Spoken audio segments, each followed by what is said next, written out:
কত যুবক যে পৃথিবী থেকে চলে গেছে, এ আমার ভাই আপনাকে কেমন করে বুঝাই, যারা দিন রাত কোনো কিছুর পরোয়া করেন নাই, দিন রাত আল্লাহর পথে ছুটে চলেছেন। ওই খালিদ বিন ওয়ালিদ রাদিয়াল্লাহু আনহুকে দেখেন, তিনি মৃত্যু সজ্জায় বলেছিলেন যে আমি জাহাদতু কাযা ওয়া কাযা, আমি যে কতই না যুদ্ধ করেছি আল্লাহর পথে, আমার শরীরে এমন একটা দাগও নাই যেখানে মানে একটা জায়গাও বাকি নেই আমার শরীরের মধ্যে যেখানে কোনো তরবারির আঘাত নাই বা বর্ষার ছোঁয়া নাই। সেদিন তিনি মৃত্যু সজ্জায় বলছিলেন যে আজকে আমি আমার বিছানায় মারা যাচ্ছি, আমি যুদ্ধের মাঠে মারা যাওয়ার সৌভাগ্য আমার হলো না। ফালা নামাত আইনুল জুবালা, তিনি বলেছিলেন যে কাপুরুষদের দু চোখ যেন কখনো না ঘুমায়। ওই দেখো যুবক তোমার আদর্শ। খুবাইব রাদিয়াল্লাহু আনহু, ইসলামের জন্য তাকে দায়ী করে পাঠানো হয়, রাজি নামক একটা জায়গায় কাফেররা তাকে ধরে ফেলে এবং তাকে শুল দণ্ড দিয়ে হত্যা করে। খুবাইব রাদিয়াল্লাহু আনহুকে যখন শুল দেওয়া হচ্ছিল, তিনি বলছিলেন, এই কবিতাটা ভালো করে পড়বা, রাহিকুল মাকতুম বই আছে, লাস্তু উবালিহি হিনা উক্তালু মুসলিমান। তাকে যখন শুল দণ্ড দেওয়া হচ্ছে, শুল দণ্ড মানে বোঝো, পিছন দিয়ে মানে লৌহ দণ্ড প্রবেশ করিয়ে মাথা দিয়ে বের করে, কঠিন দণ্ড, একটা ফাঁসি টাসির চেয়েও ভয়ঙ্কর। এই শুল দণ্ড তাকে দেওয়া হচ্ছে এবং বলা হচ্ছে, তুমি কি চাও তোমাকে ছেড়ে দেই আর মুহাম্মাদকে তোমার জায়গায় শুলদণ্ড দেই? কাফেররা বলেছিল। আর এই যুবক বলেছিলেন যে আমার জীবনের বিনিময়ে নবীর একটা চুলের আঘাত পাক সেটাও আমি চাই না।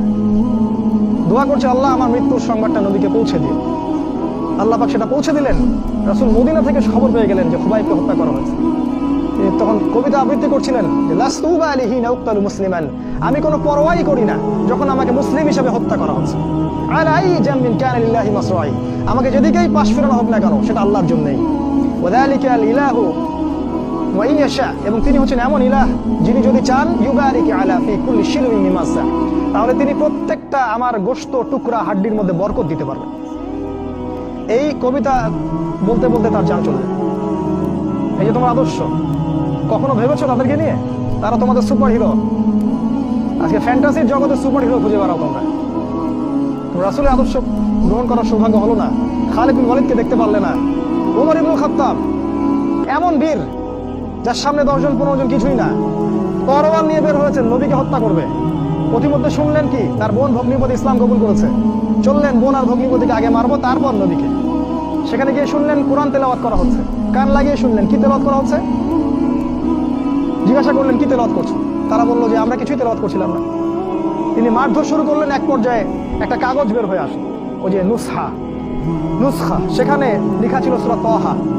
সেই সূরা তাহার তিলাওয়াত শুনে পড়তে পড়তে পড়তে পড়তে তার চোখ দিয়ে দরদর করে পানি পড়তে লাগলো এবং তিনি বলতে লাগলেন, ইয়ানবাগি লিমান ইয়াকুলু হাদা আল্লা ইউবাদা মাআহু গায়রা, যে সত্তা এরকম কোরআন নাযিল করতে পারে উচিত হবে না যে তার সাথে কাউকে শরীক করা হোক। বললেন, শাহিদতু আল্লা ইলাহা ইল্লাল্লাহ ওয়া আন্না মুহাম্মাদান রাসূলুল্লাহ, আমি সাক্ষ্য দিচ্ছি আল্লাহ ছাড়া কোনো মাবুদ নাই এবং মুহাম্মদ আল্লাহর রাসূল সাল্লাল্লাহু আলাইহি ওয়াসাল্লাম। খুযুনি ইলা রাসূলিল্লাহি ওয়া আসহাবিহি, আমাকে আল্লাহর রাসূল এবং সাহাবীদের কাছে নিয়ে চলো, আমি ইসলাম কবুল করব এখনই। সেখানে গিয়ে নবীকে বললেন, ইয়া রাসূলুল্লাহ, আমি জিতুকা উমিনু বিল্লাহি ওয়া রাসূলিহি, আমি আপনার কাছে এসেছি আল্লাহ এবং আপনার প্রতি ঈমানদার হয়েই এসেছি। ওয়া বিমা জিতা বিহি মিন ইনদিল্লাহ, আর আপনি আল্লাহর পক্ষ থেকে যা নিয়ে এসেছেন এই কোরআনের প্রতি ঈমানদার হয়েই আমি এসেছি। তিনি বললেন, ওই সময় ওমর ইবনুল খাত্তাব, যে ইয়া রাসূলুল্লাহ, আমরা কি হকের উপর নাই? আলাসনা আলাল হক ওয়া লাইসু আলাল বাতিল, আমরা কি হকের উপর নাই? মুশরিকরা কি বাতিলের উপর নাই? তাহলে আমরা কেন গোপনে গোপনে ইসলামের দাওয়াত দিব? আজকে থেকে প্রকাশ্যে ইসলামের দাওয়াত দিব। তখন থেকে ইসলাম প্রকাশ্যে দাওয়াত পেয়েছে, তার আগে পায়নি। তুমি ওমর হতে পারো না? একটা ছেলেকে দেখলাম অনলাইনে, আমি তাকে চিনি না, অনলাইনে একটা স্ট্যাটাস দেখেছিলাম, খালি ইসলামের পক্ষে কিছু একটা বলার কারণে তার একটা বড় পথ চলে গেছে এবং সে স্ট্যাটাস দিয়েছে যে যদি একদিন বাঁচি সিংহের মতো বাঁচবো, তাও ধর্মকে আমি দলের কাছে বিক্রি করবো না। মন থেকে দোয়া চলে আসলো। ওর ওখানে আমি কমেন্ট করেছি, তোমাকে আল্লাহ ওমরের মতো কবুল করুন। হামজা বীর সাহাবী, যাকে উহুদের যুদ্ধে শহীদ করা হয়েছে। আবু জেহেল রাসূলকে চর মেরেছিল একটা। হামজা রাদিয়াল্লাহু আনহু যখন শুনেছেন আবু জেহেল রাসূলকে মেরেছে, সরাসরি আবু জেহেলের বাসায় ওকে গলার ধরে বের করে প্রচন্ড জোরে ঘুষি একটা মারা হলো। বলা হলো যে আমার ভাতিজা যে দিনের উপর আছে আমিও সেই দিনের উপর আছি, রুদ্দাহা ইন ইসতাতা'তা, তোমার ক্ষমতা থাকলে আমাদেরকে ঠেকিয়ে দেখাও। তিনি রাসূলের কাছে গেলেন, বললেন, ইয়া ইবনা আখি, হে আমার ভাতিজা, কুনতু আনসুরুকা বিল হামিয়া, আমি তোমাকে সাহায্য করতাম আত্মীয়তার সম্পর্কের কারণে, আলা নানসুরুকা লিল ইসলাম, আজকের দিন থেকে আমি ইসলামের জন্য তোমাকে সাহায্য করব। আশহাদু আল্লা ইলাহা ইল্লাল্লাহ ওয়া আন্নাকা রাসূলুল্লাহ, আমি সাক্ষ্য দিলাম যে আল্লাহ ছাড়া কোনো ইলাহ নাই, তুমি আল্লাহর রাসূল। এই যে ইসলামের শক্তি বাড়তে থাকলো, তখন তো তুমি হামজার মতো হতে পারো না? হামজা রাদিয়াল্লাহু আনহু ওদের যুদ্ধে যখন করছিলেন, তার সামনে কোনো কাফের মুশরিক টিকতে পারে না। আমি তোমাকে বলিনি যে অস্ত্র নিয়ে এখন বের হয়ে যাও, কথা অন্যদিকে নিয়ে যাবা না, কথাটা অন্যদিকে ঘোরাবা না। এখন তো মিডিয়ার যুগ, কথা অন্যদিকে মানুষ ঘুরায় খুব সহজে।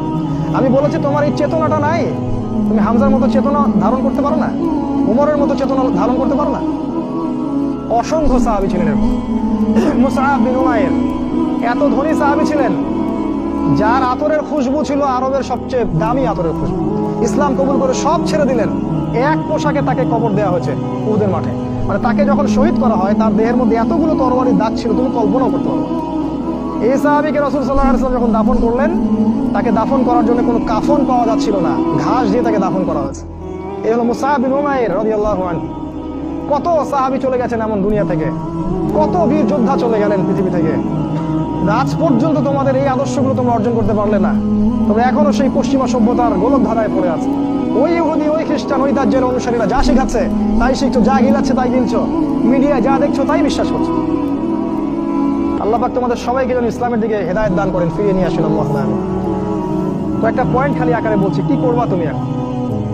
এক নাম্বার, তুমি তোমার জীবনের উদ্দেশ্যটাকে ফিক্স করো। ঠান্ডা মাথায় আজকে রাতের বেলা চিন্তা করবা যে আল্লাহ পাক তোমাকে কি জন্য দুনিয়ায় পাঠিয়েছেন।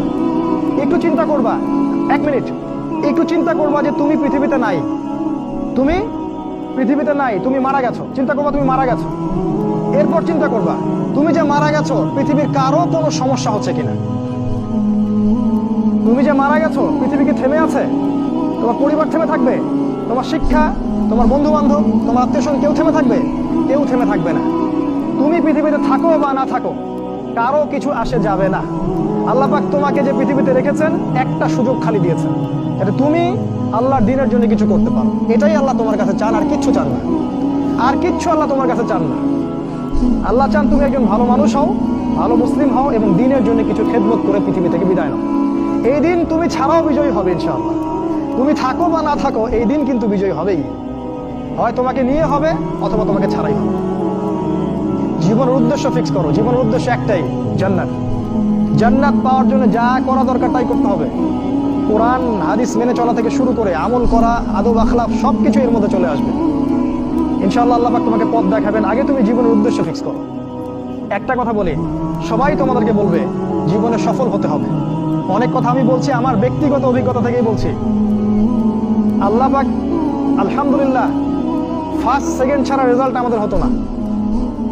যখন থেকে আমরা বুঝতে পেরেছি যে ট্র্যাকে আমরা যাচ্ছি সে ট্র্যাকটা ভুল, এই বুঝটা যখন থেকে আসছে আমাদের মধ্যে, আমরা চেষ্টা করছি অন্যদেরকে আমাদের শিক্ষা দিয়ে সচেতন করার জন্য।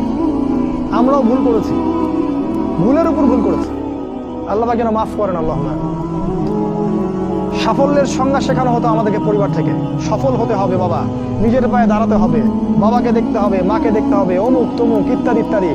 বিয়ে করবি কি নিয়ে, তোর তো কিছুই নাই, বলে না কথাগুলো। আপনার চাকরি বাকরি করতে হবে, প্রতিষ্ঠিত হতে হবে। শোনো, সাফল্যের একটা সংজ্ঞা দিয়েছেন আল্লাহ কোরআনে, একটাই সংজ্ঞা, সূরা আল ইমরানের মধ্যে আছে। আজকে আমি সব ডিটেলস বলার সময় পাচ্ছি না। সূরা আল ইমরানের মধ্যে আছে, কুল্লু নাফসিন যায়িকাতুল মাউত, প্রত্যেকটা নফস মারা যাবে এবং কিয়ামতের মাঠে তাদের পুরোপুরি প্রতিদান তাদেরকে দেয়া হবে। এখানে আল্লাহ সাফল্যের সংজ্ঞা দিয়েছেন, ফামান যুহজিহা আনিন নার ওয়া উদখিলাল জান্নাহ ফাকাদ ফাজ। ওই দিন কিয়ামতের মাঠে যাকে জাহান্নাম থেকে বাঁচানো হবে আর জান্নাতে প্রবেশ করানো হবে, ফাকাদ ফাজা, এই ব্যক্তি হচ্ছে সফল। সাফল্যের সংজ্ঞা কোথায় পাইলেন? যদি আমরা জাহান্নাম থেকে বাঁচতে পারি প্রত্যেক ব্যক্তি এবং জান্নাতে যেতে পারি, সেই সফল। এছাড়া কেউই সফল না, এই পৃথিবীর কেউই সফল না, কেউ না। সে যত বড় রাষ্ট্রনেতা হোক, পণ্ডিত হোক, বিজ্ঞ হোক, পণ্ডিত কে হয় হোক, যার দাপটে সারা বিশ্ব কাঁপে, এও সফল না যদি না সে জান্নাতে যেতে পারে। কিন্তু একজন এই ভ্যান চালক, এক রিক্সা চালক, এক আমার ওই গরিব চাচা, ওই কৃষক, সে যদি হিসাব দিয়ে জান্নাতে যেতে পারে, সে সফল।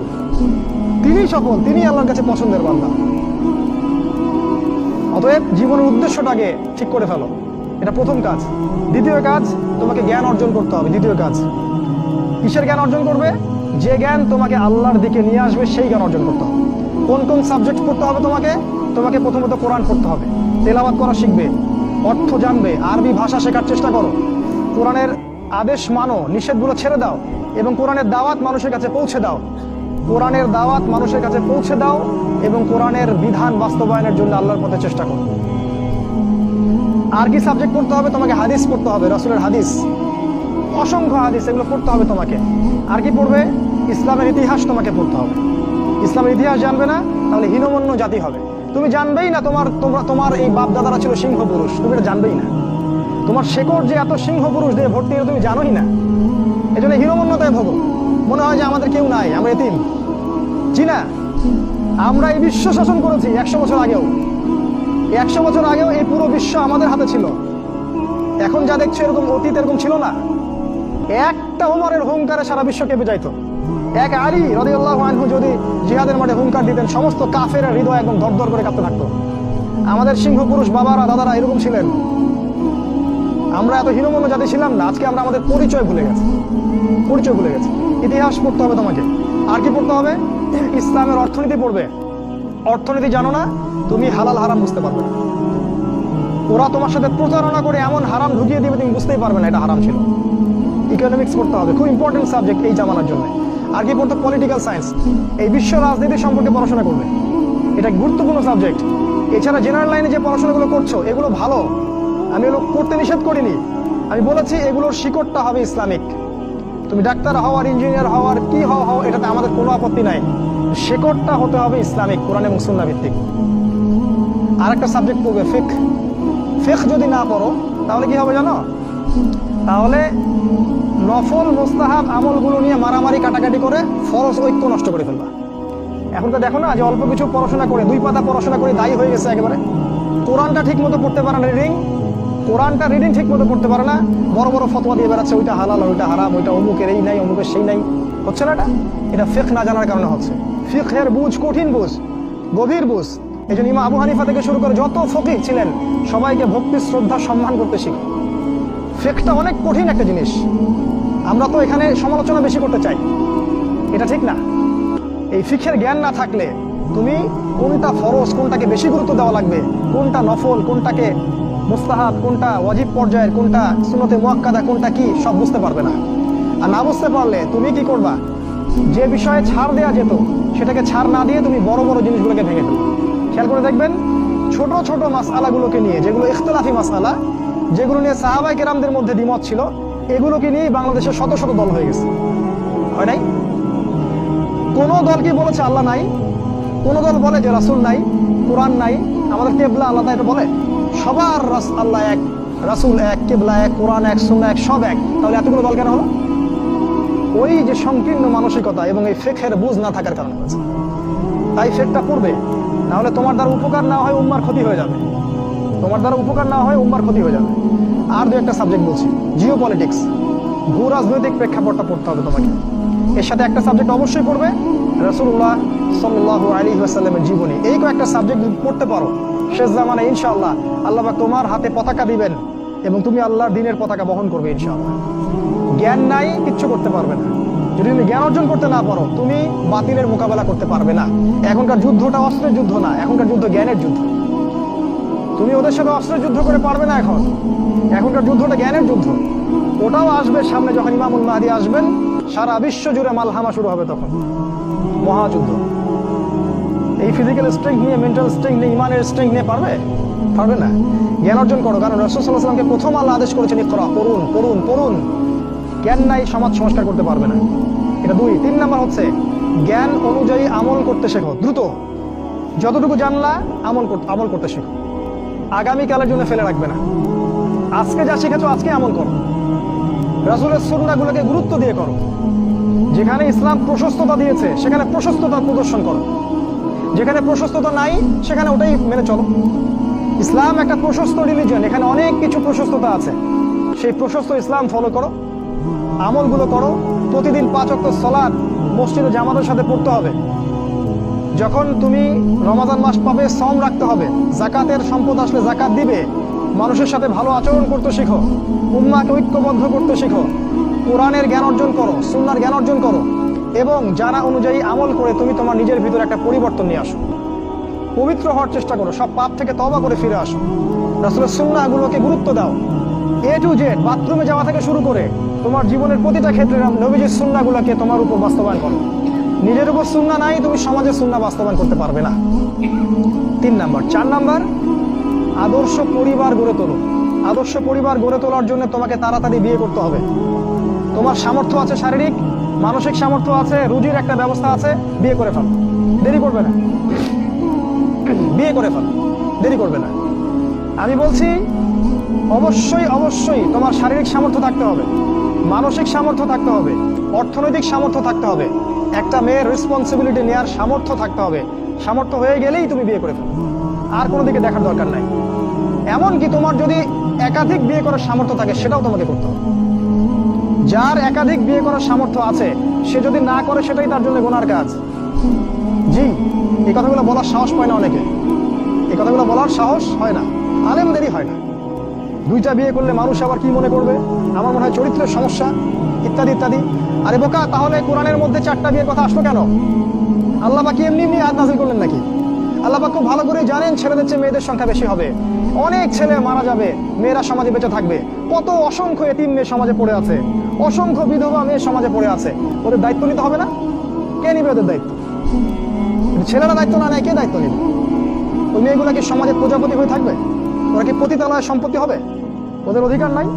এখানে অধিকার দিলে আমরা চরিত্র খারাপ হয়ে যায়। আর এদের সাথে তোমরা সারা দেশে এবং বিশ্বে জেনা করে বেড়াচ্ছ, এগুলাতে চরিত্র খারাপ হয় না। একটা ছেলে বিয়ে করার পরেও 10টা মেয়ের সাথে পরকীয়া করে, এটাতে চরিত্র খারাপ হয় না। কিন্তু যদি আরেকটা বিয়ে করে তখন সমাজের মানুষ তাকে বাঁকা চোখে দেখা শুরু। এটা জাহিলিয়াত, এটা পুরো সম্পূর্ণ মক্কার জাহিলিয়াত চলছে। দ্রুত বিয়ে করো, বিয়ে করে আদর্শ পরিবার গঠন করবে। পরিবারটা এত শক্তিশালী হবে যে পরিবারের ভিতর যেন কোনো রকম শিরক, কোনো বেদাত, কোনো কুফর, কোনো হারাম ঢুকতে না পারে। পারবে না ইনশাআল্লাহ? ইনশাআল্লাহ।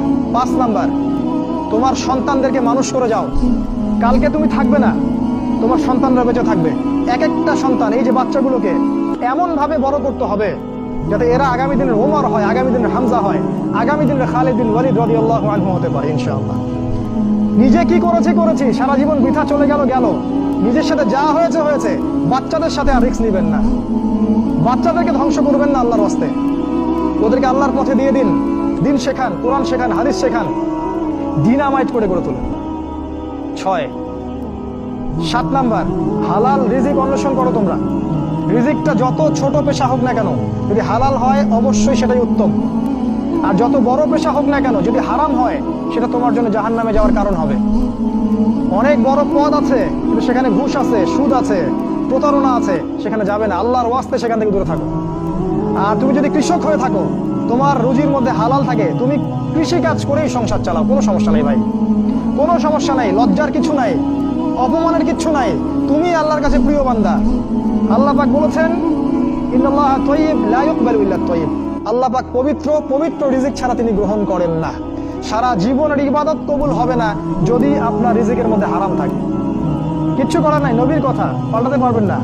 সারা জীবন সুদ ঘুষ খেয়ে বছর বছর হজ উমরা করবেন আর হাজি সাহেব লকব লাগাবেন, ওইসব করে লাভ নাই আল্লাহর কাছে, কোনো লাভ নাই।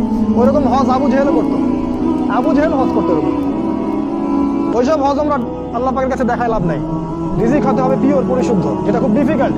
এই জন্য আপনাকে নাসিহা করছি, কৃষিভিত্তিক অর্থনীতির দিকে চলে আসেন। কৃষিভিত্তিক অর্থনীতি, এটা আপনার জন্য ভালো হবে ইনশাআল্লাহ। আর ব্যবসা ভিত্তিক, কটা বললাম? 7, 8, আর 2-3টা বলে শেষ করছি। 8 নাম্বার হচ্ছে শারীরিকভাবে শক্তিশালী থাকতে হবে। এর জন্য আপনাকে নিয়মিত ব্যায়াম করতে হবে, নিয়মিত ফিজিক্যাল এক্সারসাইজ বলেন, জিম বলেন, অন্যান্য যে বিষয়গুলো আছে এগুলো আপনাকে করতে হবে। যে খাবারগুলো আপনি খাবেন, প্রত্যেকটা খাবার বিশুদ্ধ কিনা অবশ্যই পরীক্ষা করে খাবেন। এমন কোনো খাবার খাবেন না যে খাবার প্রস্তুত করেছে ওরা, অর্থাৎ ওরা, বুঝতে পারছেন কারা? কারণ ওদের খাবারের মধ্যে এমন কিছু থাকে যেটা আপনাকে আস্তে আস্তে আস্তে আস্তে ধ্বংস করে দিবে। এত ক্যান্সারের রোগী আগে ছিল, এত ডায়াবেটিসের রোগী আগে ছিল, এই যে প্রেশার, হাবি জাবি, স্ট্রোক, এগুলো আগে ছিল না। এগুলো রোগ আগে ছিল না। বিগত এই 50 বছরে দেখবেন এমন এমন সব রোগ এত বেশি বেশি করে বাসা বেঁধেছে যে আমাদের প্রজন্মের পর প্রজন্ম ধুকে ধুকে মারা যাচ্ছে। অতএব খাবারের ব্যাপারে সচেতন থাকবেন। এমন খাবার গ্রহণ করবেন না যে খাবারটা বিশুদ্ধ না, যে খাবারটা ম্যানুফ্যাকচার সেটা গ্রহণ করবেন না। মানে মানুষ ওই কলকারখানায় তৈরি করেছে এমন খাবার তৈরি করবেন, খাবার খাবেন না। নিজে খাবার উৎপাদন করে খান, নিজে চাষ করে খান, খাঁটি জিনিস খুঁজে খুঁজে খাবেন। আল্লাহর ওয়াস্তে এটা নসিহা করছে এই কারণে, আপনি প্রচন্ড অসুস্থ হয়ে যাবেন যদি আপনি ওদের খাবার খান।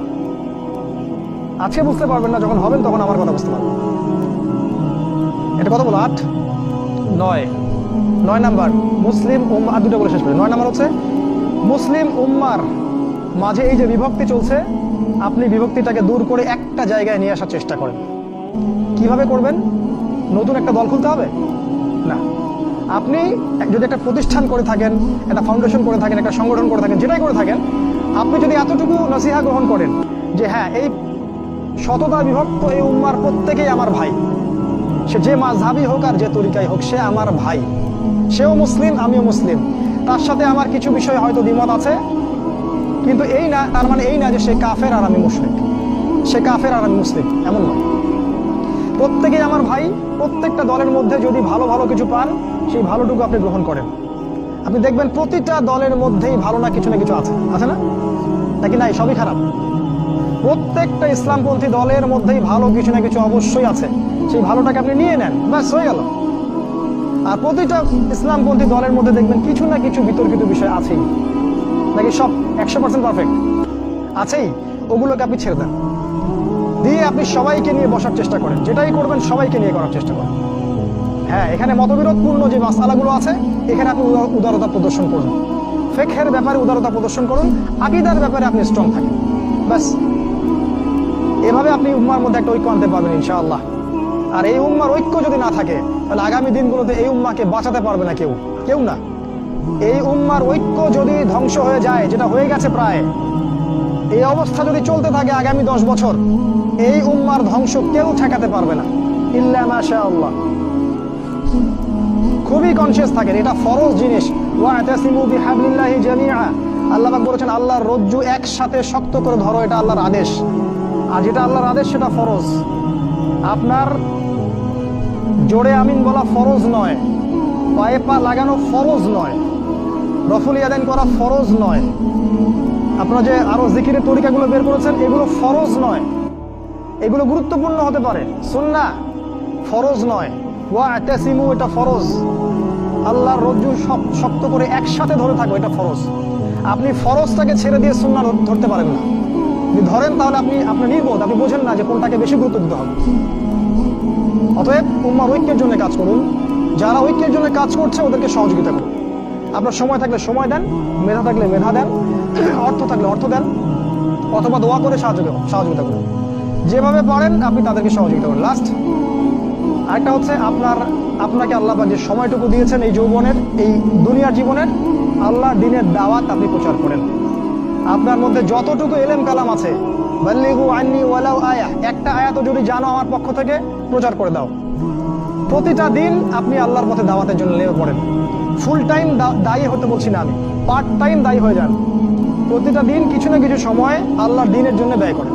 মসজিদে বসেন, তালিম করেন, লোকজনকে নামাজের দিকে ডাকেন, আল্লাহর পথে সময় দেন।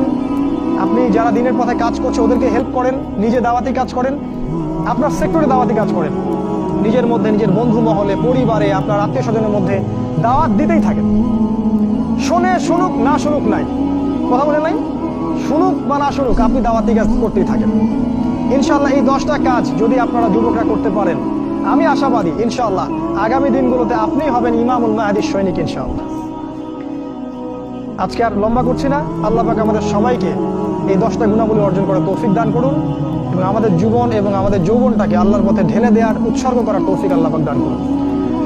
আল্লাহ রাব্বুল আলামিন আমাদের প্রত্যেকে কোরআন এবং হাদিসের বুঝ দান করুন, আল্লাহুম্মা আমিন।